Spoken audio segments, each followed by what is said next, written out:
Hello, everyone. Hello, welcome. Welcome to Soul Sessions. Saturday Soul Session We're in your Creative Mind hosts. Community. Sorry, we're talking at the same time. Go ahead.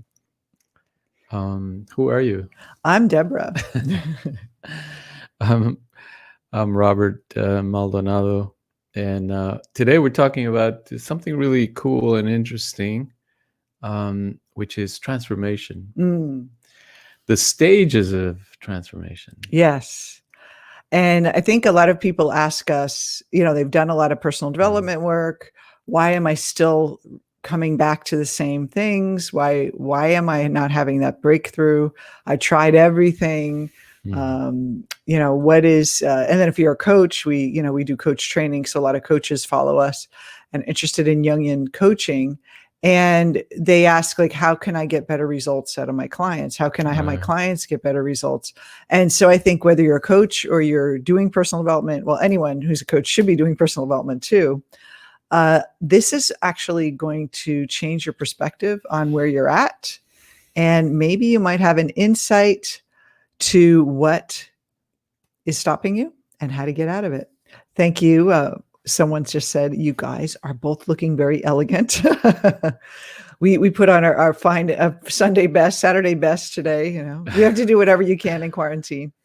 You got to dress up for you guys. That's right. Yeah. So what are the stages of transformation? Well, there's 3 stages. There is, and we'll go through all of them. The first stage is the stage of conformity. The second stage is rebellion. And then the third stage is resolution. And so let's start with conformity. It really is adaptation, and everyone goes through these stages. This isn't like only reserved for some people. Everyone goes through this. So I see early in life, we have to adapt. We have to conform. It's part of our nature. Yes, and it's a great survival strategy because as human beings, we are social creatures, and so we need to be taken care of. They say humans have the longest developmental period of all animals, meaning we need a lot of care, a lot of nurturing, a lot of education, a lot of, it's a long process. I know most animals start walking as soon as they're out of the womb. They're like walking and feeling themselves around. They're not being carried. Yeah. And so it's a good strategy. But then when it carries on into adult life, the strategy of conformity, right, of conforming to the group, to the group standards, in essence, following in the footsteps of your mom and dad. It doesn't become very adaptive. Well, it kind of is where you live this life of least change. Like it's the lowest form. Like you're just basically in survival mind. And you're, I went to my high school reunion a couple of years ago. I won't tell you which one. and there were so many people that were still living in the same small town, doing the same thing. They were still playing out the same personas they had in high school, like the burnout or the cheerleader. And it was like married the football player. And you're just like, did you like leave this town ever? Like, did you explore the world? And so there's people that like that conformity, and conformity is really one of the necessary, like you said, stages of the ego. Is we need to fit in to survive initially. So in a family, if we didn't conform, we may, that there's a being kicked out of the family or the curb, the black sheep. Yeah. And this happens with religions. You conform to the religion, the rules of the household, the rules of society.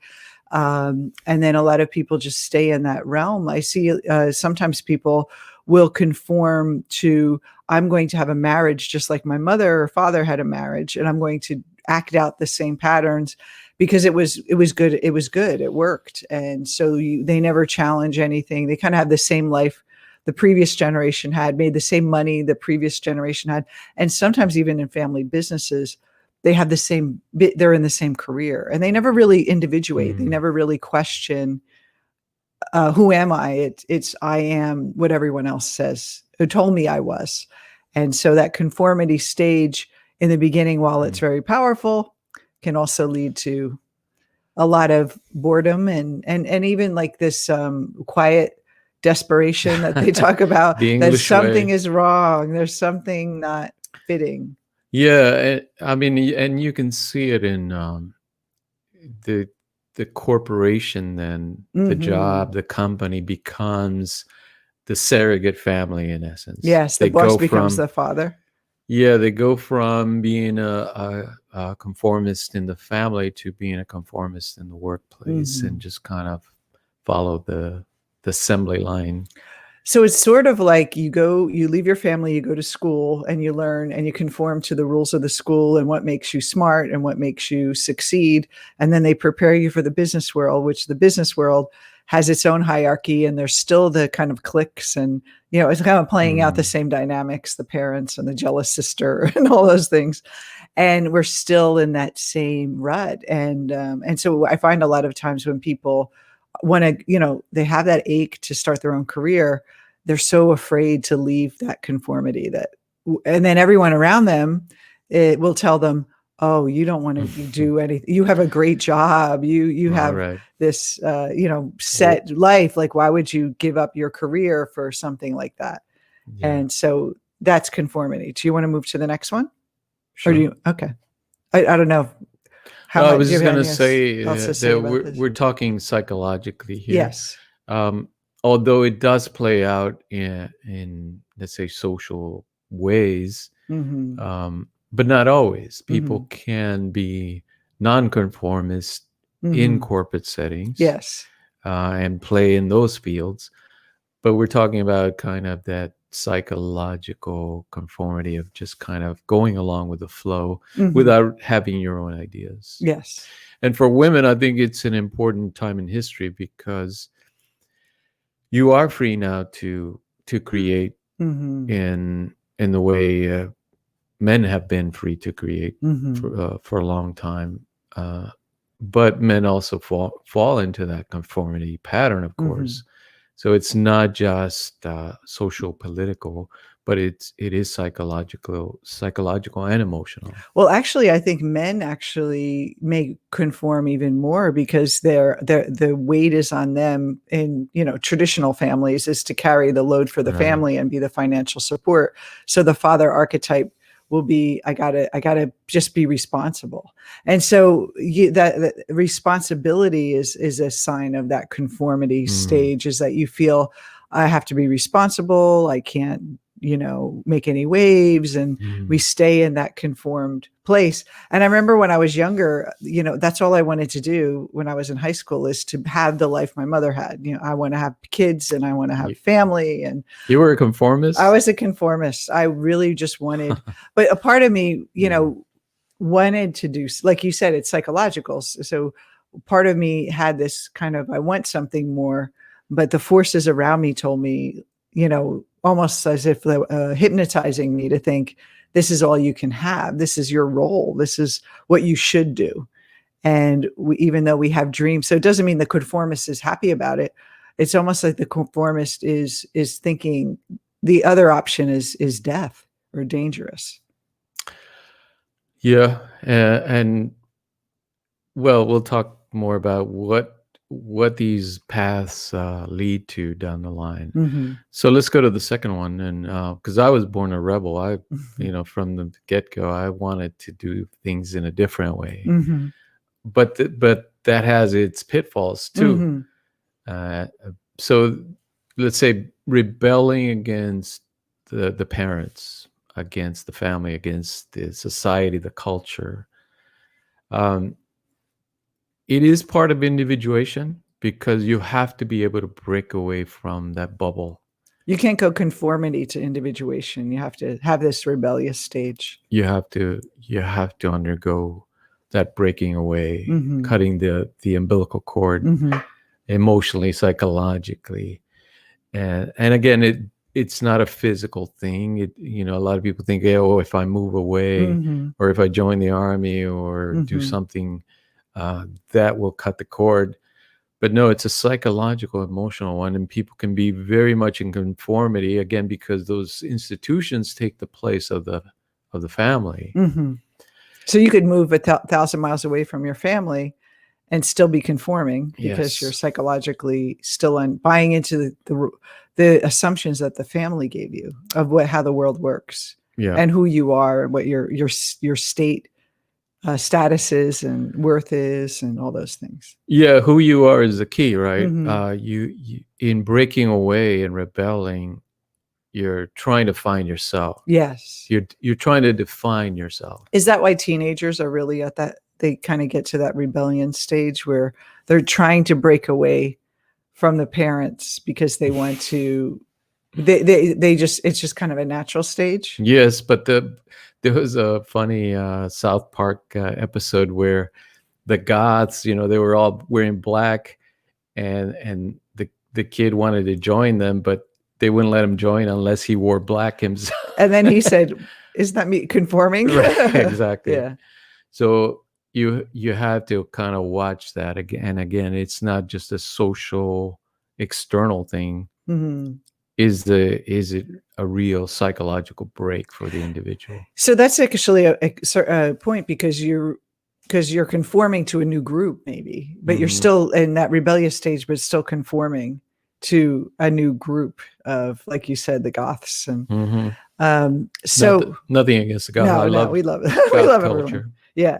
So, so the rebellion stage, when does that kick in for someone? It depends on the person psychologically when that happens. Yeah, I mean, if we're talking about individuation, I think it hits people around 35. Mhm. After 35, you start to get serious about, oh, this is for real. Mhm. I'm gonna have to do something with my life. Mhm. And the question is, how are you going to do it? Are you Mm. going to follow the rules or break the rules, Mhm. rebel? Well, I see rebellion in a way, sometimes people like what we noticed when we were talking about the mother archetype or the father imago, there were two, people that Mhm. hated their fathers or hated their mothers, and they're kind of wanting to rebel from that place. Is that the same kind of rebellion, or is that more a different because psychologically they want to reject the parent automatically? Yeah, I think it is a stage of you have to reject what's been handed down to you. Mhm. So in other words, someone who has rejected like the parent itself is better off than someone who loves their parent and thinks their parent's the god and Well, the you're not uh, rejecting, let's say, the love of the parent or the mm. connection that you have with the parents, but you're rejecting their values. But some people are rejecting, like they're cutting people off and, Yeah, that's one of the pitfalls of yeah, the okay. rebellious stage, right? That people then, because they fall into the projection, they think it's my parents that are holding me back. Yes, But yes. it's not the parents, it's your psychology basically, that Mm. you're caught up in this adaptive conformity principle because it's helping you survive. That's what you're breaking away from. But you're thinking that the people that created that conformity or the patterns in your life, the victimhood or the blame or the, patterns of, terrible relationships, Mm. they're all caused by the family or the mother if she didn't love me enough or, or the father Mhm. abandoned me or didn't give me enough love or hurt me in some way that we're really in rebellious stage. We could be just rebelling against that person in a way, giving them power Mhm. still, because even we're just being nonconformists, which is still an aspect of conformity because we're actually saying that conformity that I had to use to survive, now I want to reject it all. But I didn't. You need to come to terms with it. You're kind of like it's two sides of the same coin. Is The how I see it is that as long as you keep hating the people or think you can cut people off and move on, you're still living with them in your mind and your psyche of still rebelling in a way with them.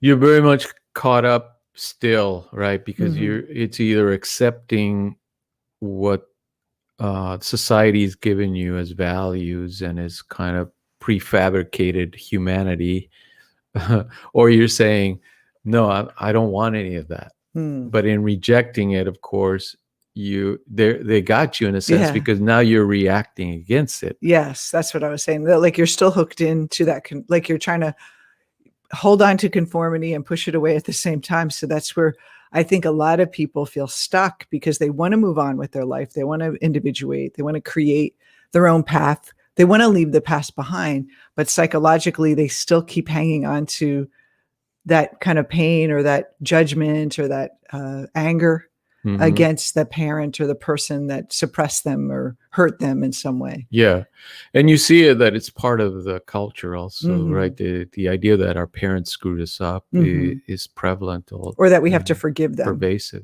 The forgiveness idea, because I have this like opinion of what forgiveness is. Like, you're really saying that you had the power to hurt me, and now I'm saying I forgive you for that power to hurt me. And so you're actually still in forgiveness, giving that other person Hmm. power. And I know it's higher level than holding on to anger, but you're still kind of insinuating in a way, I'm a better person because I'm going to forgive you. And the ego can use that technique of forgiveness in a very kind of a you still wronged me way. And so I think true forgiveness is, we're all trying our best here. You acted out of your own conditioning from your past. And it's like, I'm letting go completely of that you did me wrong. And that is actually greater forgiveness, is you didn't mean no harm because I am the true self. Well, And it's a stretch to get there. But the rebellious stage is that kind of still, you're still fighting your mm, parents from, or the people that hurt you in the past. yeah, what I've noticed is in individuation, especially for women, at the center of it is the relationship with the mother. Hmm. And of course, the rebellion is often against the mother.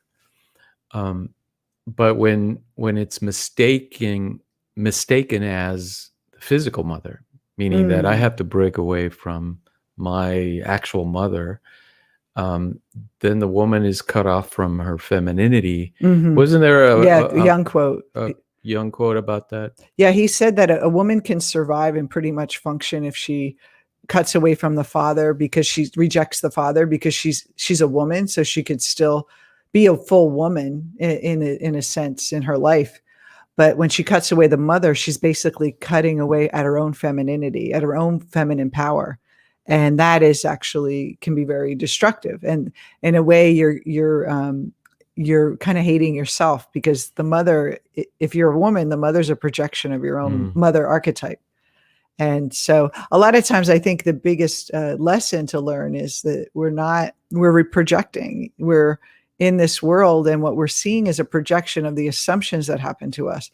Now, yes, real things happened, real harm maybe have happened to you, maybe you had a rough childhood, but what you're carrying with you is not that harm anymore, is more the what you believed about it. mm, And you have the power to choose differently and to identify differently. You're not the little girl anymore. That little girl is no longer here. The parent that hurt you is no longer here, even if she's still living.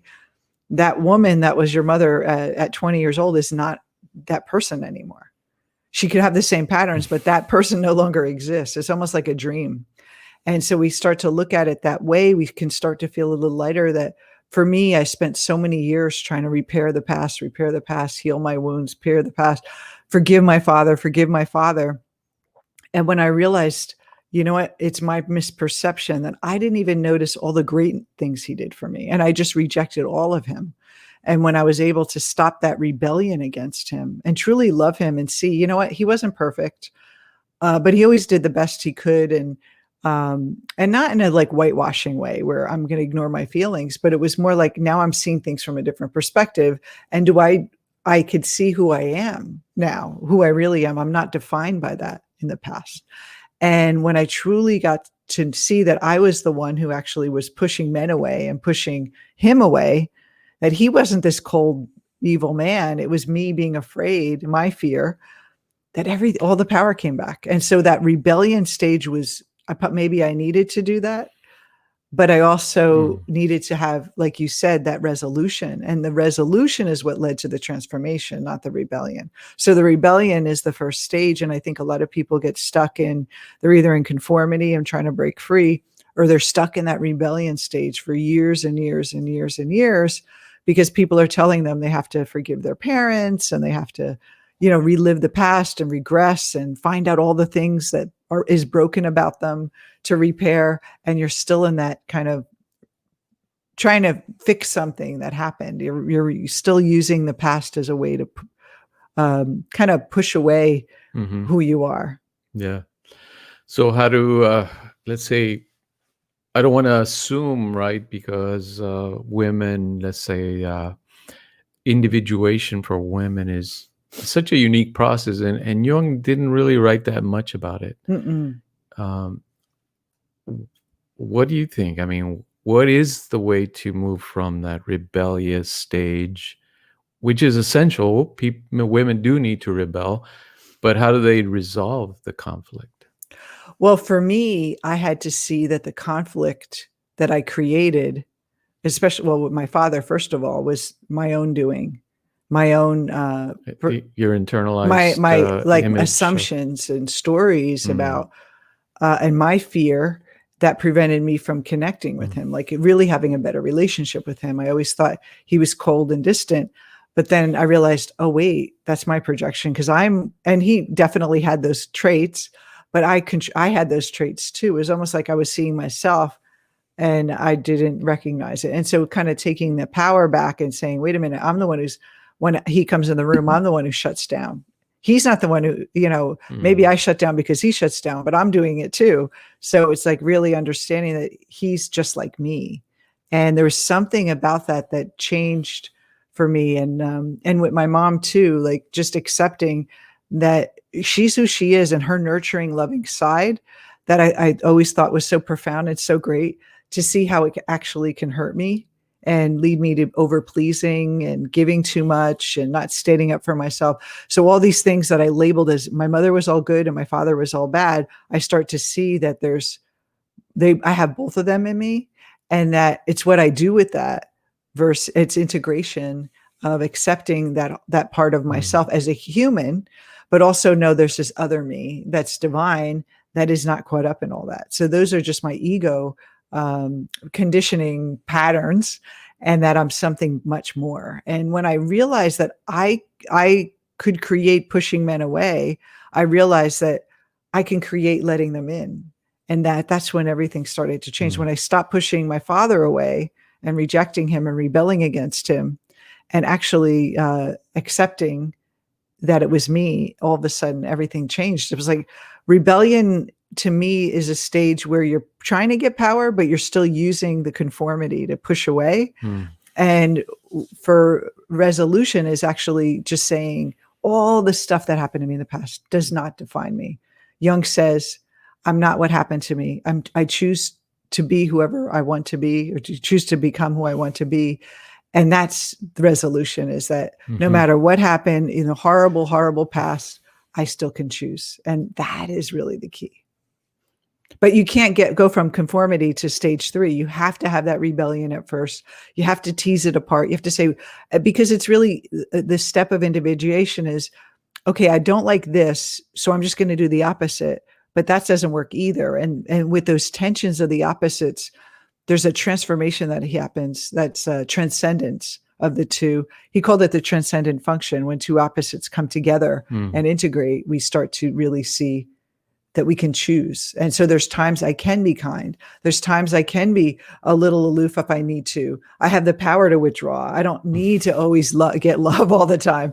And all the wonderful gifts that our parents did teach us. And even if it's one thing that positive that your parent did, if you hate your mother, she gave you life. That's one positive thing. Even if that's all you take with you, that would be a beautiful thing. What about you? I think, yeah, the rebellious stage has those pitfalls of you're thinking you're seeing reality, and so you think, well, I'm just gonna have to live this way all the time, right? rebelling against society, trying to outdo it or outsmart it or get away from it somehow, Mm, or come to peaceful terms with it somehow. The individuation is that internal process of realizing that it's you're mm, working with or you're fighting against. So it is accepting responsibility for your own life mm. instead of projecting it outward and saying, you know, they're the bad people or Anytime you uh, feel someone is bad that you need to push away, you're yeah, giving them power. yeah, So whatever you resist is something that you're threatened, you find a threat. And so whatever you're afraid of is going to drive your life. yeah. And so that's why, whether it's an emotion that you don't want to feel or a person you don't want to be around. Have you ever gone into a room and, like a family gathering? We don't do that much now, but you go in a family gathering and there's that one relative that kind of always triggers you. And it's like you want to avoid them, that you're giving that person power. Or if you gossip about someone, you're always like, "Ooh, this one," and you love, like, you feel this fuel of gossip. I think women do that more than men. I don't know if men gossip as much as women, a little bit, Yeah, in but that different ways, I think, but it's still kind of the same principle. it's that kind of You, that girl, that rebellion of that yeah, person, and then you're really just seeing your shadow, but you're projecting and you're giving that person power instead of that person irritates me. What does that say about me? And how can I work with myself? And so I think the rebellious stage, you start off rebelling and then there's a stage where you stop rebelling or you start to say, well, the battle really is within me. The mm, change is within me. yeah, The conflict is within me. I'm not fighting my parents anymore. And actually, if you think about, we always talk about archetypes and the power, the mother and the father archetype, that we're born with it, and then we project this power onto our parents, mm, and then it's really about reclaiming the divine masculine, divine feminine in us. And as long as we're rebelling against our parents or think they did us wrong, part of our spiritual power is given to them, and we feel powerless. We feel like they should suffer or they are terrible people and they need to, beg for my forgiveness, or I need to just shut them out of my life. It's like I don't have to give it power anymore. I know you wanted to keep it brief. Yes. Do you want to take some questions? Sure. Do you have any other, before we have a question, do you have anything else to say about the resolution stage where someone can get to that resolution? How do they recognize what stage they're in? I'd like to talk about that first before we go to questions. So the first stage, I'd say, what would be a sign that you're in conformity? Y- like you said, you're probably still living in your parents' basement or The small town. psychologically, Yeah, yeah. right? Psychologically, you're still You still tied have your room in your parents' house like you were when you were 12. tied to your mother's apron, Yeah. Ask, especially for men. asking parents for advice all the time and Yeah, borrowing money from them, like staying financially tied to them. absolutely. And in a set, in a sense, there's nothing wrong with it, but Mm, you want to understand that there's stages of growth that you need mm, to go through, right? We don't want to just say, well, I'm stuck here. mm. No, the whole idea is that there is a way to proceed no matter what stage you're at. So do you think it's actually a benefit that your parents were irritated you a bit, even a little extent? Because if they're too good, like those Mm, people that want the Brady Bunch family, they kind of never get to the rebellious stage and they never get to grow. It's like a cocoon little bubble that they stay in. right. So we have to embrace those adversities that show up, and the kind of some of the tough times we've had with our family and our early life. Yeah. And in the rebellious stage, you're probably still living your college years. Ah, yes, the lover type. Yes. You're still trying to um, be a nonconformist, Mhm. which means you're still caught up in it. You're defining yourself by what you're not, and that is essentially defining yourself by your past. Is it like irresponsibility in a way? You're like not taking responsibility. You're kind of saying you're pushing blame or rebelling against the system or something, and but not like feeling it's their fault or they Not have feeling that. no feeling it's their fault, Yeah, not feeling powerful and that's right. like I'm choosing to leave. It's more like I'm mad at them. I gotta leave. That, yeah. Yeah, and so you're caught up still. You're still tied to, even though you're pushing it away, you're tied to that past.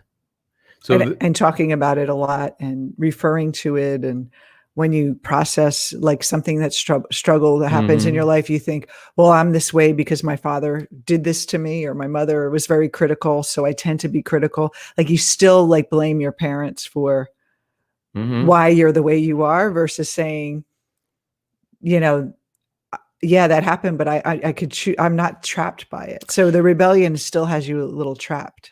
yes, and it's not always, let's say, it's not always about the father and the mother, because it will Oh, that's play true. out in work. Oh, yeah. You will simply then find bosses or companies or situations where you're the rebel again. Yeah. You're the outsider. You're instigating change, but you find it impossible to change because of the oppression. It's almost like you're still conflicted of the desire to conform and the desire to be free. Because there's an aspect of you, because the shadow of the rebel is conformity. So you're still an ego. You're just like that conformity is still there.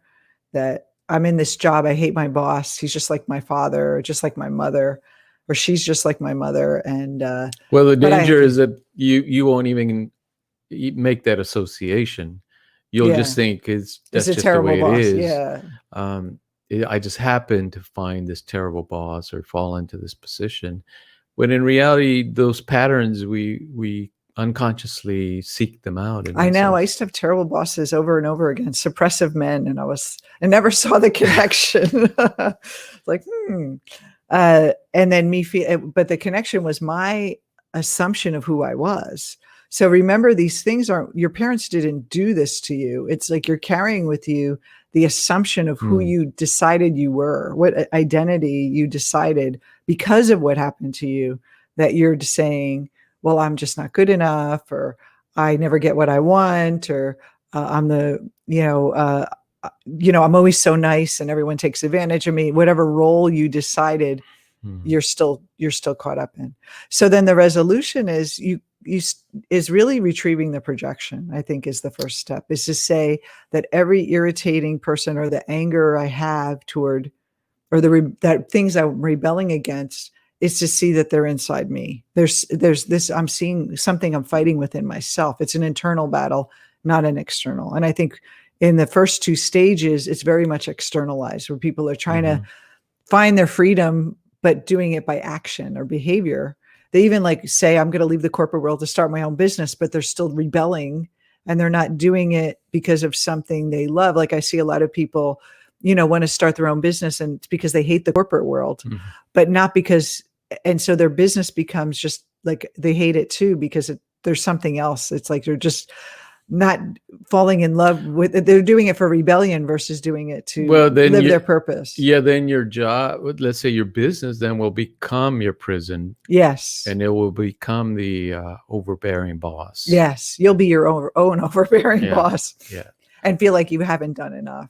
So in the resolution stage, you're acting out of real free will, a real choice, not out of pushing something away, but out of creating something new. Yeah. That's the individuation process. And that is like finding who you are and defining who you are on your own terms, and not your persona, but understanding this deeper soul within you that has human patterns and emotions, but they don't define you anymore. Yeah. So great. And stop looking externally for that validation and approval and all the things that we're rebelling against. Because you don't like me, I'm going to rebel. We have to kind of go inside and be our own internal authority in our life. And that's what changes everything. And that's where the resolution happens.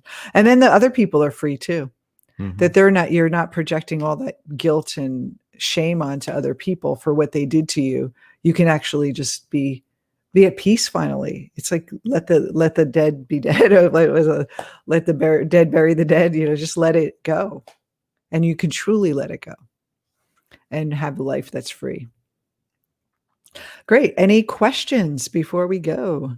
Juicy topic. I know, it's such a I love these stages. And I think a lot of people will find themselves in that rebellious stage, but it's good to be there, because we need that kind of disruption in our life to make the change. I just see a lot of hi.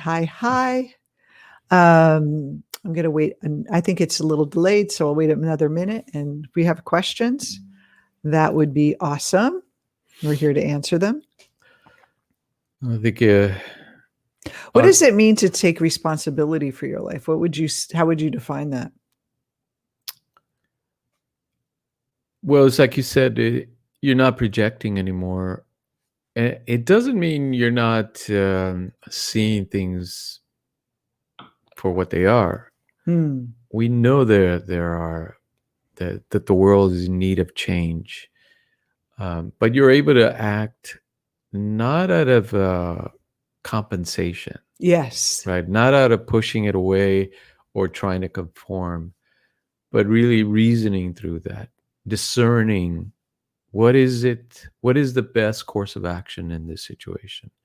And then you're able to act out of that creative power, not out of the conformist, I need to fit in, or the rebels, I need to push that away and fight against it, but out of what is the best possible outcome for everyone in this situation.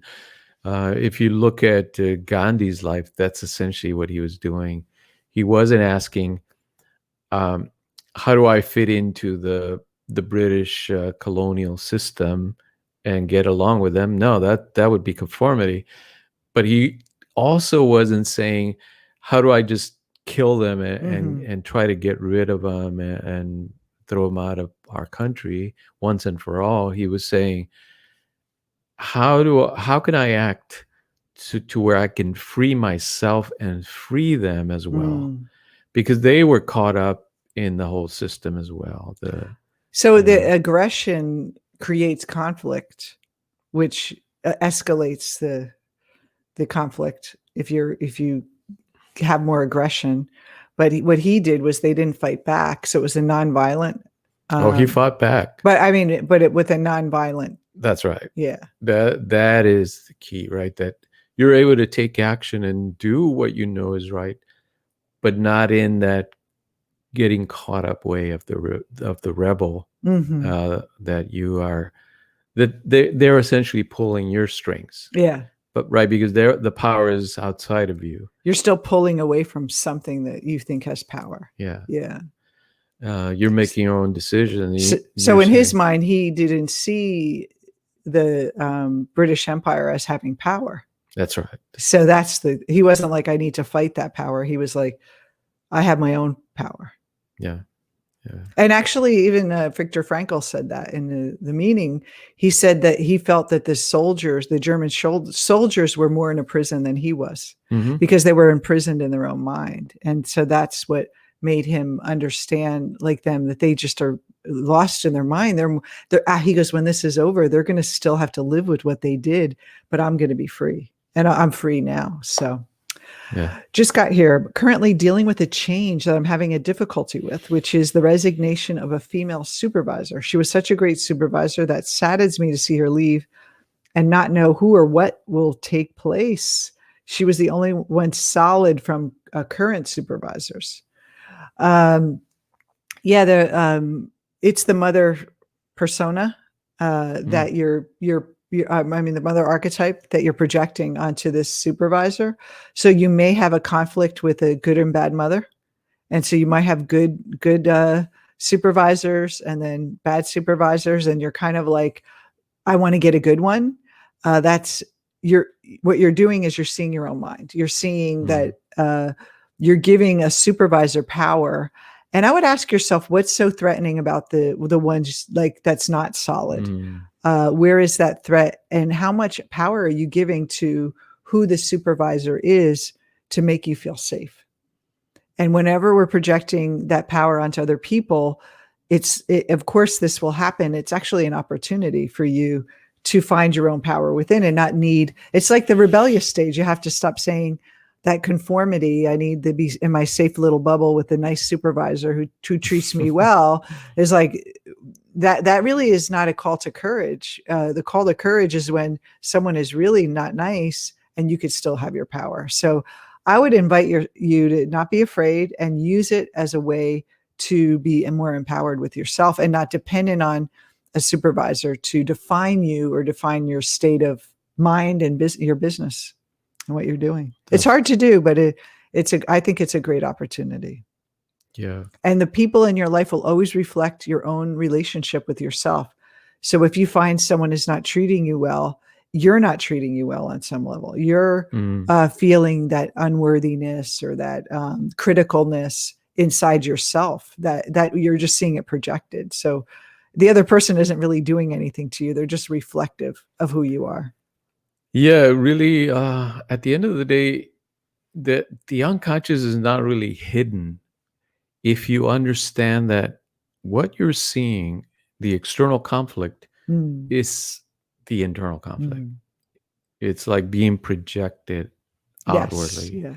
So it's showing you your mind in these conflicts. That's why it is an opportunity. Mm. Okay, I think that crises in life are great to make changes. Sometimes we stay in conformity until we're forced to Mhm. finally move. I mean, I remember when I was 19, I was in conformity with wanting to just get married to my high school boyfriend and be a mama and live in a house and go to church and, have my little life. And then my friends started taking me out, and I was going out clubbing and stuff, and all these other men were like giving me attention. I was like, wow, there's a big world out here. And I noticed that my boyfriend was starting to be like my dad, very controlling, very, and I was like, wait a minute, this isn't what I want. So I started that rebellious stage, and it really did change. I Mm. mean, I rebelled for 30 years, but no, 20 years. But at least I got out of the stage. But it was like that 20 years of rebellion I was in, of my dad, no man can control me, and kept me out of relationships. Well, right, because it becomes a shadow then Yes. of conformity. So for me, I was the rebel externally, so the conformity would become my shadow, and Mm. I would always end up in these situations where it was back to conformity You in went to like essence, be the husband and and the stable job yeah. and these kind of situations that I kind of fell into. Right, you experience them as fate, like Mhm. this is just what's happening to me. I don't have any control over it, but it's really your mind that you're experiencing. And it's interesting because when I always think of you as a rebel, and I'm always trying to look for that security and conformity. But when we met, I was starting my own business. I had just started my hypnotherapy practice, and you were getting your PhD, and you were like in academia and structure and having a Mhm. job. So it was really funny. And now I think we kind of not switched, but now we merged. We're still conforming to having a steady business, but we're doing it in Mm. our own terms. We resolved it. And that's the beauty thing of relationships, because they bring out, like I probably brought out that rebel, reminded you of your rebel, and you reminded me of that conformity isn't always bad. Yeah, that is the resolution. It's almost like the Jung says that you're able to hold both extremes Mm. in consciousness, Hmm. not one in consciousness and the other one in the unconscious, but you're able to become aware of both of these possibilities in your life. That yeah, you can rebel, but you can also conform and not betray your values. Yes. It's the resolving the conflict and letting them both live side by side, which is what happens when we have peace. If two countries fight, then there's a treaty, and then they all find a way to work together, and that's resolution. I left my country trying to take distance from my family. And after 8 years, I'm still living with a divided heart, Mm. not knowing where I should be. How can I resolve this conflict? I feel this is also affecting my ability to find a partner.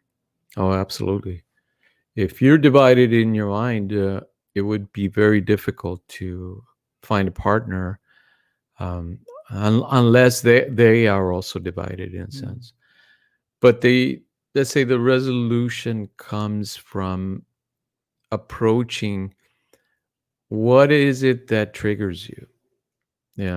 Is it the fear that you'll always be this way divided, or Hmm. that you lost something? Yeah. Because It's like we feel guilty too of letting them go because they gave us love and Mhm. a life. Yeah. And those emotional uh, pain points give us a way into the unconscious Mm. to uncover what is in the unconscious, because we know what is in the conscious mind. You're explaining it right here. What is in the unconscious? What is the opposite position? Somebody who willingly left their country, perhaps, and Mm. said, "To hell with you guys," Mm. and all those, like you said, guilt or shame about leaving. Are those emotions in the unconscious? Most likely. And you're not, probably might not even be aware of it. Some people, I wasn't even aware that I was angry, or I wasn't aware that I was guilty because they're so deep. And That's what you the can't change what you're not y- aware of. that's right. That's the definition of the unconscious, that we can't see it. Mm. And therefore a lot of people say, well, I'm not that way. Well, yeah, you're not conscious I know a lot of people those say, "I'm things. not angry." Yeah. Yeah. And I also think like conformity, think about like if you're in a single, conformity means marriage and rebellion means single. And so a lot of people have, especially women, have that conflict with, I want to conform with society and I want to have a husband and I want to have what my friends have, this wonderful family life and partner and all those things. But I also want to rebel against that as well. So there's that conflict. That was for me. It's Mm. like, I was consciously wanting the conformity, but unconsciously rebellion. I didn't even realize it. So I would work with you, that conflict, because it will affect you finding a partner. So how can you? It's like that. It's like a the cone. Like how can Mm. one hand clap? Basically, I would meditate on the idea of how can I still love my family and be independent and have love, and how is that possible, and who would I have to become, and just ask that question. Your dreams will start showing you things. People will come in your life to give you clues. Look at the people you're dating. They're reflecting those unconscious parts of yourself. Those are all ways to look at that. Happy now to have a male boss instead of a female boss. I've always had one female boss, but we have a lot of miscommunication. She never understands me and doesn't try. And I can see how this reflects my own mother. So, Yeah, yeah, it's not the big male time. boss or the female, it's you that you're seeing, right? Because they're Well, probably great female bosses, but you wouldn't be working for them because your mind is projecting a negative anima onto the woman. yeah, but she's right in that a woman will, let's say, Jung says that there's got to be a hook there. Yeah. That there's a hook on you, on which to hang your projection on. Hmm. So you're projecting your mother archetype onto her. Yes. Yeah. And it is very useful because they're playing out the archetype. Mm. And a lot of times I think that even if the person isn't that way, the boss isn't cruel or mean, there's a misperception of what their uh, a great example was when I was working at a radio station, and the girl at the front desk, she had just started, and my boss told me, if you have any extra work, give it to her because she's sitting there bored all day. And I said, okay. And I walked up to her and I said, do you have anything to do? Like, I just came back from the bathroom and I was walking past the reception and I was just like, in my mind, I'm like, hey, do you have anything to do? And I just said it in a very curt Jersey way. And they were in Colorado. So maybe it was taken the wrong way, but I didn't mean it mean. And then she went into the boss's office crying that I was yelling at her, that I was saying she wasn't doing any work. And I'm like, no, I was just asking her so I can give her something to do. But so you see that negative projection can go on into anyone. And so you're sometimes people aren't the way you think they are because you can only see them through your projection. Yeah, and then there's the deeper the deeper elements that the mother not only represents the boss, but the world, Yes. the material world, the world of matter Mm. is the mother. It's the Mm. archetypal mother. So everything, our bodies, everything we see in physicality as the manifested universe is an aspect of the mother archetype. So if you're in rebellion of the mother, you're going to be in rebellion with the world. Yeah. You're going to feel like the world is against you all the time. Nothing works out for you. You're not taken care of. The world's giving you criticism. Yeah. It's going to be split. You're not going to trust the world. Yeah. Yeah. There's always going to be conflict. Mm. And so this kind of resolution is really important because it will allow you to create abundance and wealth, and have material success as well. And the things that we decided about our parents early on, really the ego created those stories and those things out of just an assumption. It took the most blanket assumption, the worst case scenario, and then created a story. And then that story and that feeling gets stored, and it's only there for safety. So it's not that these things, your mother was that terrible. And that's what I realized about my father. I made him out of my mind, this horrible monster. And when I finally talked to him and was vulnerable, it was like he was a pussycat and he was so sweet. And then I just saw this other side of him that was so warm and loving, and just like, wow, like I missed out on knowing that part of him, and there are some cruel people out there, and they're cruel because their parents were cruel and they learned that's the way they should be. I'm not saying they weren't cruel in ways sometimes, but we have to see that we made it mean something about us, their actions and then we ended up using it for survival. So having parents that trigger us is actually a way to rebel and get us to the next stage. Those who think the parents are perfect and,